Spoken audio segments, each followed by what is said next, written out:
No HIV, a gente que passou internato na década aí de 90, né? Mas a gente poderia ir um pouquinho para trás aí. A história do HIV começa por volta de 77, 78, com algumas doenças já que o pessoal percebia, principalmente no Haiti e na África Central, né?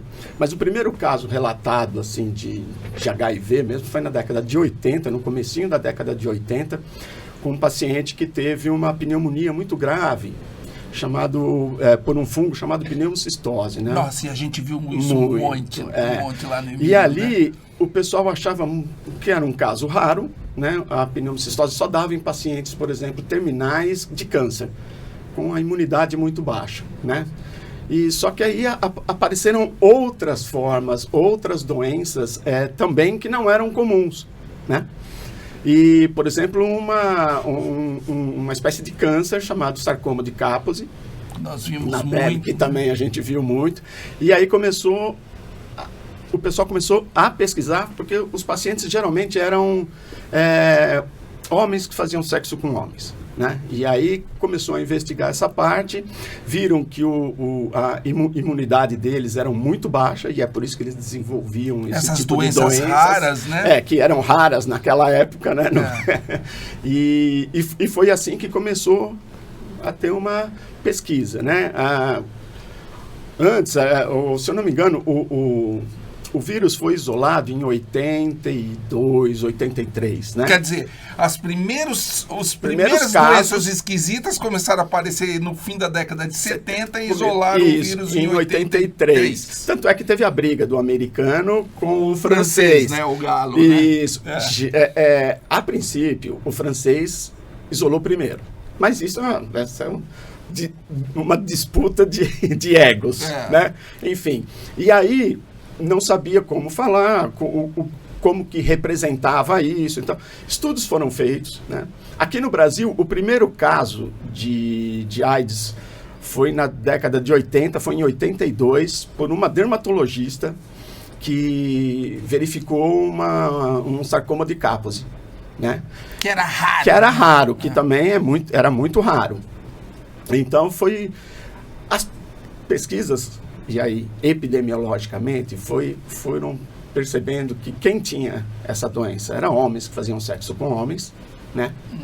Quem recebia transfusão rotineiramente, hemofílicos, por exemplo. Pessoas que também usavam drogas, né? Drogas injetáveis, né? Então, tanto é que na década de 80, você vai lembrar que assim, os jornais estampavam que era a peste gay, câncer gay, ganhou esse nome e ficou muito estigmatizado, né? Ficou muito estigmatizado. Ainda no final da década de 80, 87, 88, o pessoal começou a usar um medicamento que se usava para câncer, chamado AZT, que foi o primeiro remédio para o HIV, né?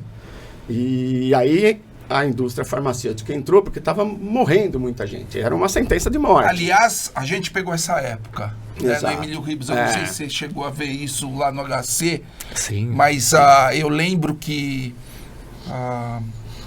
quando a gente entrou no internato, era uma doença muito triste, Era né? muito triste. Porque muito você triste. via a primeira internação, o paciente chegava como a gente, normal, com algumas infecções subclínicas, mas era assim, normal. O cara era normal, conversava.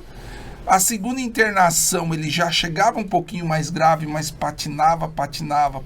E a terceira internação, ele entrava no hospital para morrer. Para morrer, era isso. E eu lembro que quando a gente perguntava quantas vezes o senhor internou, às vezes o paciente estava assim, como a gente, né? Exato. Essa é a terceira vez, já vinha na cabeça. Vai morrer. Pra morrer. Vai morrer. A gente sofreu muito, né?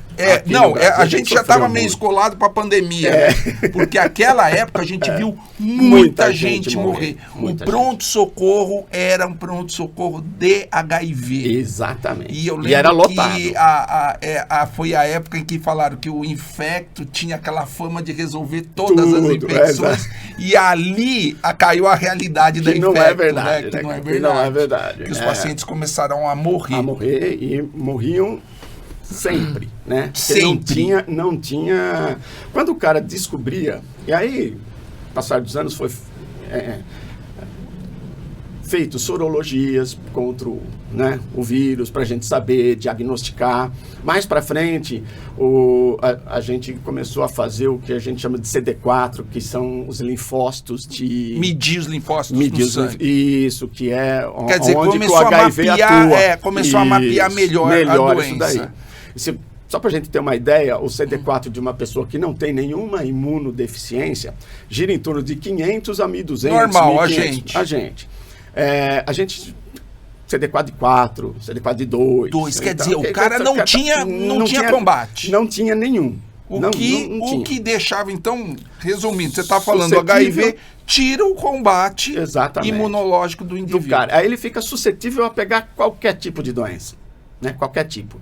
E aí a gente via, por exemplo, o neurocripto, que é uma infecção por criptococo, que é um fungo, então tinha muita meningite, exatamente, do pombo. O neurotoxoplasmose, que se reativava, O cara tinha contato com a toxoplasmose quando criança e reativava. Então dava como uma espécie de um AVC, um derrame. Então, via muita coisa. Citomegalovírus também, que a gente também não via, eu vi mais agravamento em de crianças. Tuberculoses, Nos Estados Unidos, depois, na década de 80, voltou a ter tuberculose, porque eles não tinham, Década de 70, eles passaram quase erradicada. Voltou a ter muita tuberculose e outras micobactérias, que a gente também tinha pouco contato, micobactéria marino, aí apareceu outras micobactérias. Então, foi trazendo algumas doenças que eram praticamente que a gente não tinha mais, Foi ficando mais, e era isso que mata os pacientes, ou matava os pacientes. O HIV em si, não. Ele só tira o combate e abre o indivíduo para infecções oportunistas. É óbvio, ele vai se definhando, porque também vai perdendo massa magra, aí tudo isso, E emagrece muito, então, esse tipo de coisa que a gente via. Já na década de 90, já tinha um pouco mais de remédio. Mas vamos voltar aqui. AZT, o que o AZT fazia? O AZT, na verdade... era tão famoso, então, o AZT, na verdade, ele tentava impedir a entrada do vírus... Na célula. Na célula, mas não na entrada, na multiplicação da célula do HIV. Tá. Ele age num determinado local do vírus para tentar não a replicação dele. E tinha algum, efeito prático? Tinha. Tinha, sim. Quer dizer, a probabilidade de o cara ter uma infecção oportunista era menor. Era menor, mas era uma droga só. Depois, com o tempo, a indústria farmacêutica, seguindo a mesma linha do AZT, fizeram outros remédios. Mas aí era uma quantidade muito grande, tinha vários efeitos colaterais. Na nossa época, no meio da década de 90, você só tinha o AZT. Tinha AZT, DDI. Tá. Na época era DDC. Nossa, se eu falar isso, os residentes vão me matar, porque ninguém sabe o que é DDC.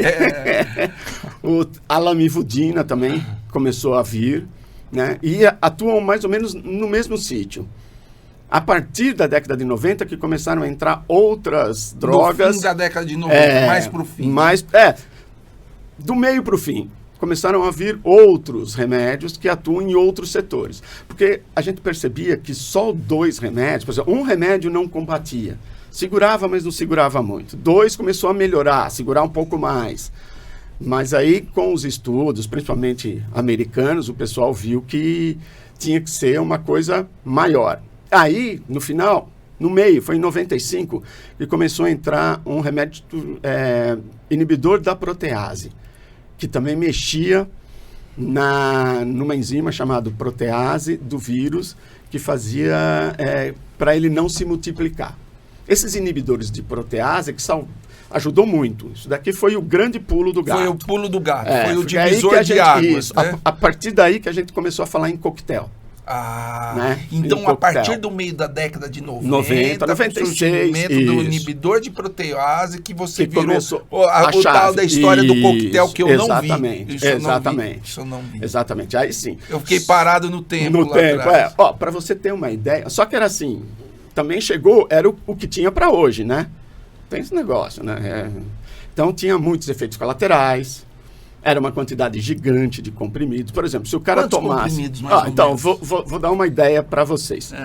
Na época era assim, o cara tomava AZT, DDI e ritonavir, que é um inibidor de protease. O AZT era 2 comprimidos de 12 em 12. Já Mentira. 4, 2 a cada 8. 6 comprimidos. São 6 comprimidos. O DDI eram 2 comprimidos de 12 em 12. Mas o DDI era uma espécie de sorrisal. Ele era uma lajota. 8 comprimidos, Só que 2 e muito o grandes. cara, para cortar, ele tinha que cortar, porque se colocasse na boca, às vezes ele não conseguia engolir. Você tem uma ideia tão grande que era o comprimido. E o ritonavir era 6 comprimidos de 12 em 12. 6 de 12 em 12, cara. Então vamos Ou fazer seja, um cálculo 12 aqui. comprimidos. 12, comprimidos 18, no por mínimo dia. 20. Isso, Caramba, se ele cara. tivesse... E fora, sim, se ele tivesse alguma É infecção, isso que eu ia falar. Se ele tivesse tivesse tuberculose, mais 4 de isoniazida, mais caramba, quase 2 de 30 Bactrim. comprimidos Era por dia. em média de 30 a 40 comprimidos por dia, a depender da doença que ele tinha. E me conta... Era uma sacola de Uma plástico. sacola. Era de plástico, isso, o cara era não muito podia ir comprimido. na farmácia do Emílio Ribas com a mão. Ele não conseguia carregar Ou todos botar o remédio não, no bolso, né? Não, Não tinha dava. como. Vê como a medicina melhorou, né? Caramba. Muito, Mas muito. espera aí, vamos... É. Nós saímos da época do AZT para a época do coquetel. O que você testemunhou da época do AZT para o coquetel? Melhorou? Foi a mesma coisa? Não, melhora 100%. Cara. Melhora 100%. Quer dizer, os pacientes pararam de evoluir para pararam. quem Ó, tratava. exatamente. Quem tomava direito, que não era fácil, vamos combinar que não é fácil. Não é né? fácil. Quer dizer, você tem que estar muito determinado Tem que estar a estar viver, vivo, né? a viver. Tanto é que eu tenho pacientes até hoje no ambulatório da década de 90, que foi sobreviventes. 94, 95, tem pacientes que me lembra, que me conhecem da época que eu era residente. E antes do coquetel, você pode até me desmentir, a morte era certa. Certeza. Era sempre... Óbvio que tem aqueles Os caras que fora ficavam da curva. com o vírus ali, a doença não fora se da mani- curva que não se se manifestava. manifestava. Exatamente. Mas era uma sentença de morte. Muitas vezes no ambulatório você falava, então, você tem HIV, o cara, pô... Tanto é que no Emílio já teve casos de suicídio lá dentro, né? Então, Quer era dizer, o sentença cara de não morte. queria, o cara sabia que ia morrer Sabia mesmo que ia morrer e ponto. e acabava, Né? né? E ponto. Dava cabo da vida dele. Só, né? gente, voltando um pouquinho, um fator importante na década de 80, em que os bancos de sangue começaram a ter uma triagem melhor, né? Ah, a sim. partir Sim. do HIV. A gente pegava lá praticamente, nós vamos falar de mecanismos de transmissão já, mas a gente via muito homo, hétero e gente que recebia transfusão. Isso. Eram os Era três isso. grandes Eram os grupos. três grandes grupos. Você lembra da neurocripto, neurotóxico? Então, ainda em relação à história do HIV, aqui nós três somos da mesma Da faixa. mesma época. etária. Não, 3,58. vocês são mais velhos. Não, eu sou mais novo. Eu só li no cabelo é Google. preto aí. Eu só li no Google. Eu lembro que eu morava lá na Praça da Árvore, aí tinha uma banca lá em frente ao Drogazil, eu acho que tem até hoje, né? Eu passava a pé todos os dias, né? Passava lá a pé, voltando da escola, olhava para a banca e HIV estava estampado na capa de todos os jornais e revistas. Tinha um manualzinho do Estadão de HIV. Eu lembro. Simplesmente. Eu comprei esse manual. Simplesmente era mensagens de morte. De morte. Né, e reportagens de morte. Né, e o pior, naquela época, ninguém sabia direito a transmissão, O que era o que a era transmissão, direito. E o ser humano cometeu muitas falhas, entre erros e acertos, muitos erros naquela época. Um dos primeiros erros que o ser humano como um todo, a imprensa, a população, né, inclusive profissionais da saúde, né, Isso. todos nós cometíamos erro como ser humano. Primeiro, a aumentar o preconceito contra homossexuais. Homossexuais. Sem Isso dúvida nenhuma. Então, estigmatizou Esse foi muito, um dos né? erros do ser humano, né, durante a história do HIV. Isso ainda existe, viu? Ainda Isso. existe, ainda tem. E relação esse ao tipo HIV. de erro persiste até hoje, né, de estigmatizar um grupo. Isso. Né, um grupo minoritário, né, e de como se eles fossem os culpados de tudo, Isso, quando na verdade ninguém tem culpa das doenças do ser humano. Exatamente, que aparecem, né? Isso. Não tem como. E a gente está aqui para resolver, né? Não está aqui para apontar. Perfeito. Né? Exato. E qual que é o problema de nós estigmatizarmos um grupo? Né? Porque quando nós atribuímos a doença a um determinado grupo, nós, como o Marcelo falou, nós desprotegemos todos os outros grupos, porque qualquer ser humano pode ter HIV. Exatamente. Desde um pastor de igreja, né, um padre de igreja, até uma pessoa, qualquer pessoa da população, homens, mulheres e crianças, inclusive crianças. Ou seja, se nós atribuímos a doença a somente um grupo, nós deixamos todo o restante vulnerável, sendo que todo o restante pode pegar. E nós acabamos desprotegendo todo o restante da população. Esse foi um dos principais erros.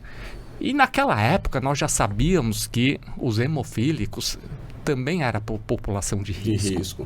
Né? Com o vírus não identificado, exatamente. Não se identificava no sangue. No sangue e ia embora. E naquela época já sabíamos também que Você se lembra como era o esquema de doação naquela época? Você pegava um monte de morador de rua, né? E sem rastrear nada, ou quem viesse dava lá um lanche e pegava o sangue dessas pessoas, sem rastreio. Eu lembro que era assim, não porque o morador de rua pode ou não pode, mas não existia rastreio nenhum. Eu acho que nem para sífilis você não... Eu acho que para sífilis e para hepatite B já tinha. Já tinha. Hepatite C e não, HIV porque não tinha. Na sua época de faculdade não tinha hepatite C ainda. Era não verdade. A e não B. Não A e não B. Verdade. Foi descrito depois. Depois foi descrito em 92, 93. Nós vamos falar isso em hepatite já, mas era não A, não B. Você parou nesse tempo aí, padre. Pode continuar. Não A, não B. Não A, não B. Aí depois que viram também que além dos homossexuais, além dos hemofílicos, transfusão de sangue, etc. Também os que compartilhavam seringas em uso de drogas. Aí, a partir daí eu lembro bem que quando começaram a descrever HIV, várias mulheres e assim por diante, em pessoas fora desse grupo todo, aí que realmente a sociedade começou a dar importância para o tema. Porque até então, era só não a sociedade ter os sistemas de saúde não davam tanta importância ao tema. Inclusive, as pesquisas científicas também não davam tanta importância ao tema. Só, já que você falou nisso, né? Você vê alguns relatos, por exemplo, nos Estados Unidos, já se sabia que a transmissão poderia ser entre heterossexuais, né? Mas ninguém... Por quê? Né? Ninguém dava bola para isso. Mas isso não ficou... Porque a quantidade de pacientes homossexuais era muito maior. Vide Fred Mercury. Então, e aí começaram a morrer muita gente famosa, né? Muita gente famosa, muito artista e tal. E a partir, voltando ao coquetel, você viu que todo mundo ficou bem. Ou seja, espalhou mais para a classe inferior. E para qualquer tipo de orientação sexual. Exatamente, né? Qualquer coisa, né? Qualquer um. E crianças, por transmissão vertical. Tanto isso também foi muito legal, porque hoje é obrigatório todo mundo fazer exame antes do nascimento, né? Então vamos falar reduziu aqui. bastante também. Antes nós víamos muitas complicações, né? Até que quando eu estava passando na enfermaria da neurologia, como residente da neurocirurgia, nossa, havia muitos casos de neurocriptococose internado com hipertensão intracraniana. Tínhamos que fazer as punções diárias para aliviar a pressão intracraniana. Tinha bastante além de neurocriptococose, neurotoxoplasmose. Nossa, como tinha. Era exatamente. Quase a enfermaria inteira. A gente pegou cenário de guerra, né? Ribas, né? O pronto-socorro era cenário de guerra. A gente passava visita. Exatamente. Você passava visita, às vezes, macas no corredor, aquela que você passava de um lado do corredor, na volta o cara do lado já tinha ido, né? Então, era muito triste. Se a gente for ver, na década de 80, era 40 homens para uma mulher infectada, né? Era uma coisa assim. Aí foi passado o tempo, tá 1 para 1.